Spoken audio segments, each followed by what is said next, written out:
Well, hello, model car fans. Welcome to the Muscle Car Modeler. My name is Ral, and here I want to do a quick little video for you because, I got you guys used to getting a video on Saturday. This is just kind of a bench update here and to let you know what's going on for this particular weekend and what I got going on and show you, some of the progress. These ones I'm working on, I've had a little few issues here. But this weekend is here in Phoenix is the Good Guys Car Show. And while you're watching this, me and the family are out with the 71 Chevelle having a good time at Good Guys. I'll throw up a picture of one of the last times I had the car out there.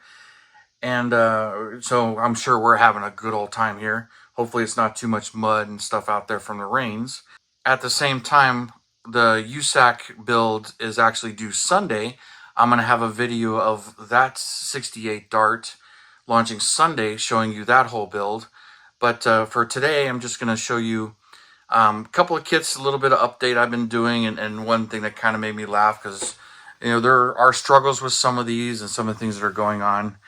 This is my Model Haus resin 64 GTO, and I cut the roof off and made it convertible. I've been doing some polishing. There's just some water on the sides here I need to clean off as it's still kind of wet, but I polished the foil out so you can see the badges.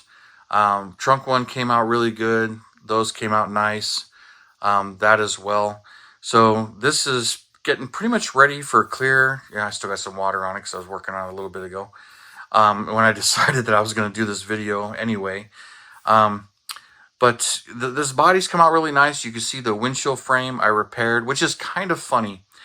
After accidentally having another model box fall on it and crush it, and I showed you and repaired it.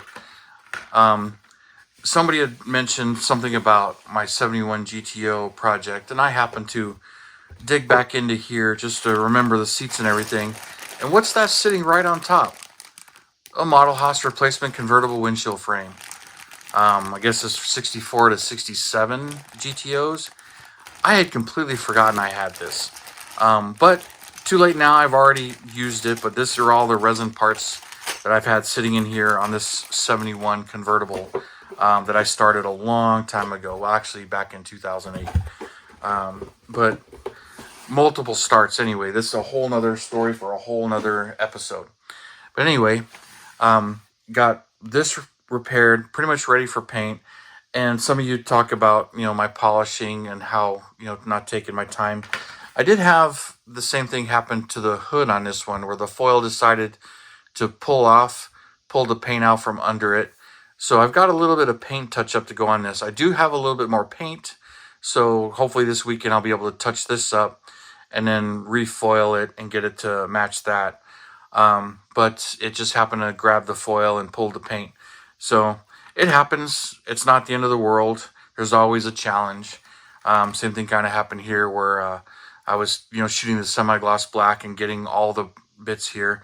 But, I didn't apparently wash the resin very well because the paint just peeling right off of here, with my finger barely touching it. So I may have to redo some of this where I didn't get the chassis clean enough from the mold release because that paint is just coming off way too easy right there with me barely touching it. Looks like it even wrinkled up there. No, that's fine. But anyway, that's part of the course and some of the reasons why you make sure you use primer or really wash the mold release off of the kits. So apparently I didn't get this one that well. But that's where, this one kind of stands. But she's looking great. And I had the same kind of thing happen with my Hornet here.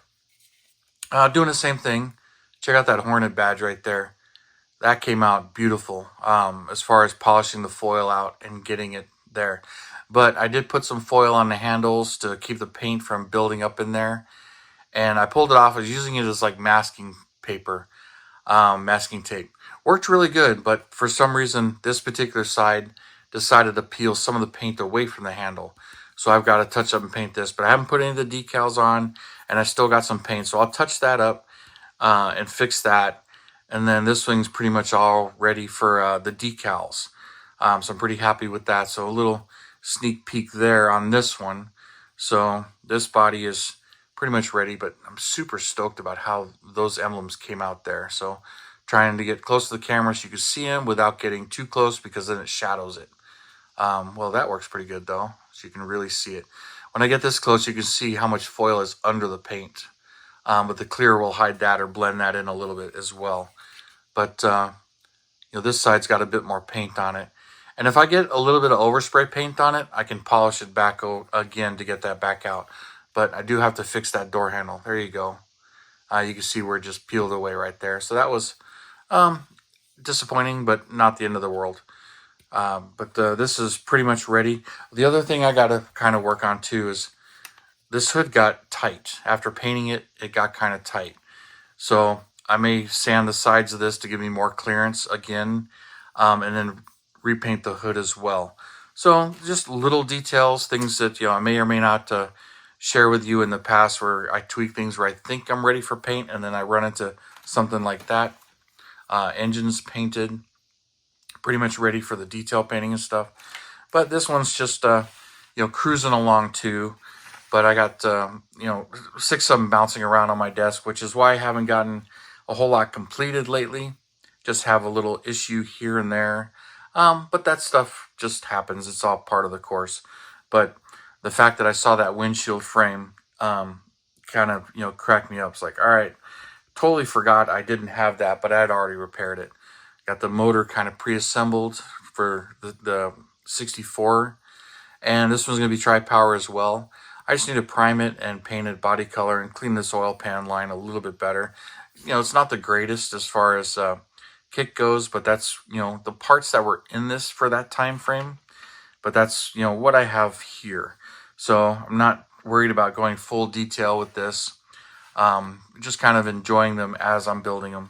Anyways, you guys, I figured I would share that with you, tell you what's going on. I'll try and get some photos at the Good Guys Car Show this weekend and share them with you just for fun. And there is a model contest there. I'll go and check that out, take some photos of that too. And some of those guys are all friends of mine, but see what's there. Unfortunately, I won't be bringing any model kits to show because I'm only going the one day. It's kind of fun to show them when you drop them off on Friday and pick them up on Sunday. But Saturday's the big day to be there, but I can't do all 3 days, unfortunately. But anyways, you guys, thank you for all your support and everything, and check out the video that's coming up tomorrow after this. But you guys, thanks for tuning in, subscribing, and all your comments and everything. I really do appreciate it, you guys. You have a wonderful weekend, and I'll see you next time.